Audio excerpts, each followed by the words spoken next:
तो चतरा की जनता इस बार आपको चतरा में घुसने नहीं देगी।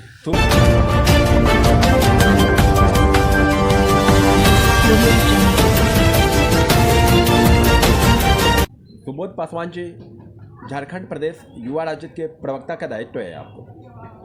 विपक्ष के द्वारा सूबे में जो सरकार है, झारखंड प्रदेश में जो सरकार है, उसके ऊपर आरोप लगाया जा रहा है कि जो अनुसूचित जाति, अनुसूचित जनजाति का जो उचित प्रतिनिधित्व है सूबे की सरकार में नहीं है। इस पर क्या कुछ कहना है आपका? देखिए, सबसे पहले तो मैं ये बोलना चाहता हूँ कि ये जो विपक्ष के लोग हैं, ये जो भारतीय जनता पार्टी के जो लोग हैं, इनका आरोप लगाना बेबुनियाद है। ये दिमागी रूप से अपंग। मैं अगर चतरा की बात करूं कि एक अनुसूचित जाति के एक मंत्री थे माननीय सत्यानंद भोक्ता जी, अब वो अनुसूचित जनजाति में चल गए। इसकी वजह से अनुसूचित जाति के ऊपर में ये आरोप लगा रहे कि अनुसूचित जाति का एक भी मंत्री नहीं है।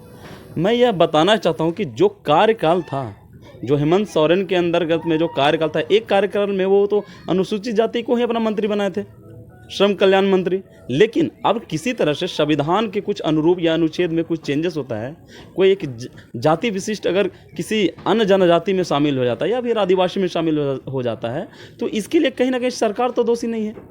ये तो हमारी संविधान की खासियत है, ये खूबसूरती है कि लोग को अपना हक और अधिकार इस सरकार में मिल रहा है। तो ये आरोप जो है ये भारतीय जनता पार्टी का बेबुनियाद आरोप है।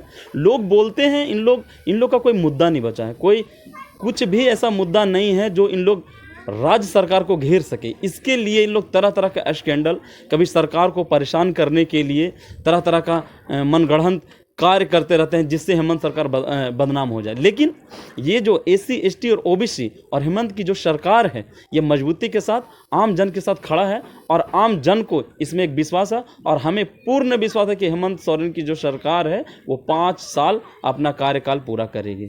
तो बोध जी, सरकार पर जो विपक्ष के नेता हैं वह आरोप लगा रहे हैं कि सूबे की जो सरकार है, झारखंड प्रदेश की सरकार है, हर मोर्चे पर विफल है। अगर ये जो उनका जो प्रश्न है, इस प्रश्न के अंदर में उनका मैं एक उत्तर देना चाहता हूं कि अगर विफल है तो किस मुद्दे पर विफल है? इस मुद्दे पर विफल है जब आपकी सरकार थी, जो आदिवासियों के हित में जो जमीनें थी, CNT एक्ट को आपने हटाने का कार्य किया था, SPT को तहत नहत अनुच्छेद 5वां अनुसूची में जो हम लोग का अधिकार मिला है, SC ST और OBC को जो प्रतिनिधित्व मिला है, उसको छंग और भंग करने का जो आपने कार्य किया था, जो पारा शिक्षक पे लाठी चलाने का कार्य करते थे आप बीजेपी के लोग, जो आंगनवाड़ी सेविकाओं को लाठी चलाने का कार्य करते थे, ये उसके अनुरूप कुछ नहीं है क्या? आप करो तो अच्छा, हम करें तो बुरा। हमारी जो हेमंत सोरेन की जो सरकार है, जो गठबंधन की जो सरकार है, राजद, कांग्रेस और JMM की सरकार है, बहुत ही स्वस्थ तरीके से चल रही है और अपना 5 साल कार्यकाल पूरा करेगी। चाहे देख लीजिए, चाहे 1932 का खतियान हो या फिर OBC आरक्षण हो या तरह तरह का जो कार्य है, युवाओं की जो रोजगार की बात आती है, या यहाँ पे देखा जाए 25 लाख तक जो कॉन्ट्रैक्टर हो वहाँ स्थानीय लोगों को मिला। तो अब क्या चाहिए यहाँ पे, क्या चाहिए? तो ये कहीं ना कहीं विपक्ष का फैलाया हुआ ये माया जाल है और इस माया जाल में हमें फंसना नहीं है और आगे कार्य करते रहना है और अपना झारखंड को आगे बढ़ाने का कार्य हम लोग हमेशा से करते रहेंगे। तो बोध जी, सूबे की सरकार को लगभग 3 साल हो गए, अब तक कई बोर्ड निगम का गठन नहीं हो पाया है, इस पर क्या कुछ कहना है? देखिए, जैसा कि आप जानते हैं कि 2 साल तो हम लोग का कोरोना काल में ही चला गया। कोरोना की मार तो पूरी जनता और दुनिया झेल रही थी। कुछ नियम ऐसे जो होते हैं जो संविधान के तहत आते हैं, संवैधानिक प्रक्रिया, उस प्रक्रिया के तहत हम लोग चल रहे हैं। बहुत जल्द ही सारे बोर्ड का चुनाव करा लिया जाएगा और सरकार एक परोक्ष और अपरोक्ष रूप से जो चल रही है वो चलते ही रहेगी। मुख्यमंत्री जी आम जनमानस को कहते हैं नियुक्ति का वर्ष होएगा, इस पर क्या कुछ कहना है सुबोध पासवान का?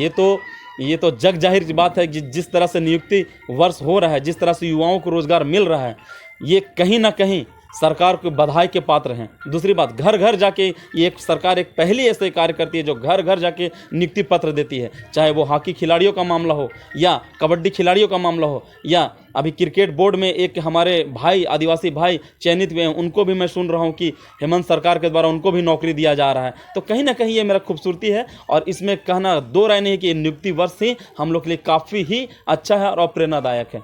सुबोध जी, आप चतरा से आते हैं और प्रदेश राजद में युवा राजद का प्रवक्ता का आपको दायित्व है और लगातार चतरा में सामाजिक कार्यक्रमों में बढ़ चढ़ के हिस्सा लेते हैं।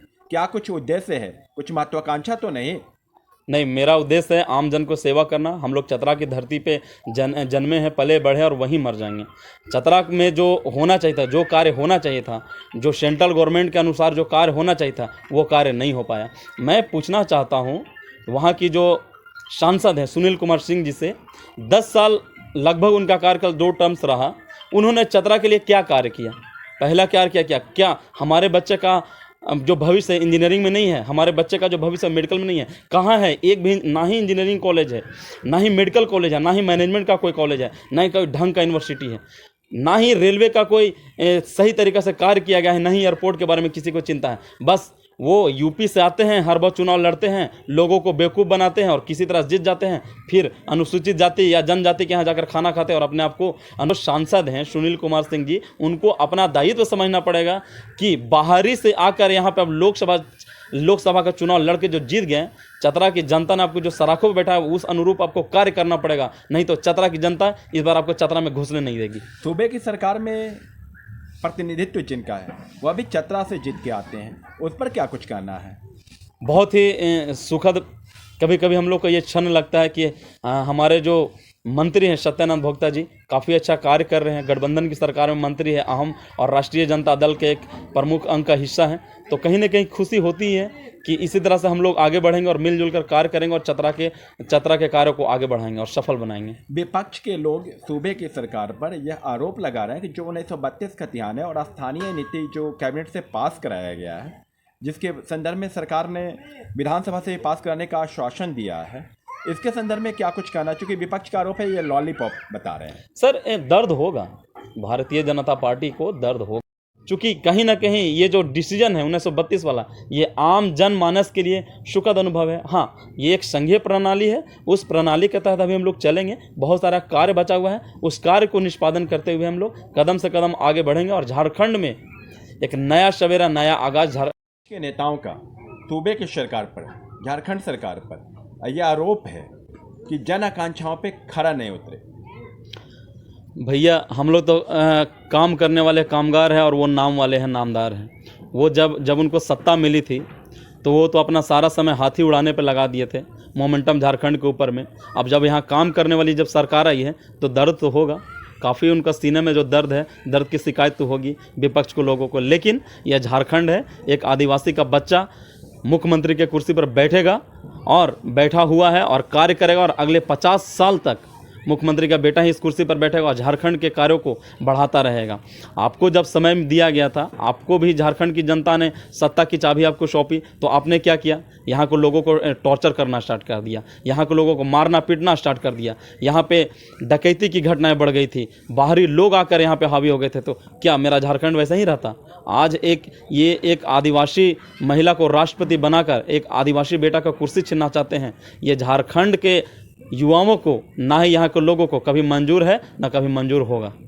सुबोध जी, आज नहाय खाए का दिन है, छठ का महापर्व आज से प्रारंभ हो गया है। इस अवसर पर क्या कुछ संदेश रांची वासियों को, झारखंड वासियों को देना चाहेंगे, देशवासियों को देना चाहेंगे? सबसे पहले तो मैं अपने झारखंड वासियों और देशवासियों को नहाय खाए छठ का महापर्व को लेकर बहुत बहुत शुभकामनाएं एवं बधाई देते हुए कि शांतिपूर्ण तरीक़ा से जो हम लोगों का पूर्वज का ये छठ महापर्व है ये होता है और आगे भी होगा, इसके लिए सभी बधाई के पत्र हैं और मिलजुल कर सद्भावना के साथ शांतिप्रिय काम करें और इस महापर्व का आनंद उठाएं। मीडिया से बात करने के लिए सुबोध जी बहुत बहुत धन्यवाद। जोहार।